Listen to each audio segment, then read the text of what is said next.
Bicara bahwa 56% ini saudara suara dari total jumlah pemilih nasional ini berada di Pulau Jawa. Lantas seperti apa saudara hasil quick count? Saya akan mengajak Anda untuk melihat dulu hasil quick count saat ini. Ini adalah hitung cepat yang dilakukan oleh Saiful Mujani Research Center atau SMRC. Kalau kita lihat perolehan suara di wilayah Jawa saat ini Banten, DKI Jakarta, Jawa Barat, Jawa Tengah DIY, dan juga Jawa Timur. Kalau kita lihat di Banten, ini perolehan suara Anies Muhaimin 33,2%, Prabowo Gibran 55,57%, kemudian Ganjar Mahfud 11,24%.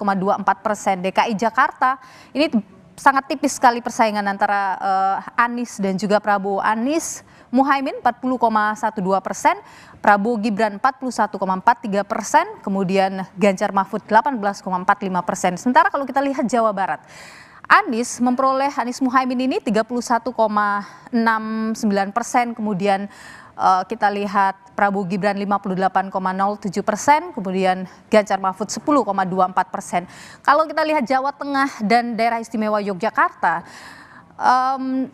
Anies Muhaimin memperoleh 13,19%, kemudian Prabowo Gibran 51,91%, kemudian Jawa Tengah Ganjar Mahfud 34,9%. Sementara Jawa Timur masih juga diungguli oleh Prabowo Gibran perolehan suaranya.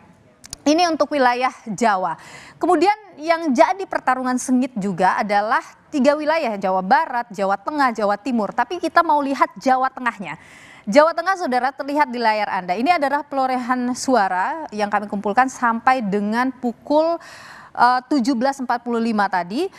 Yakni dari SMRC Prabowo Gibran ini sudah mencapai 51,91%, Anies Muhaimin atau Ganjar Mahfud ini 34,9% dan Anies Muhaimin 13,19%.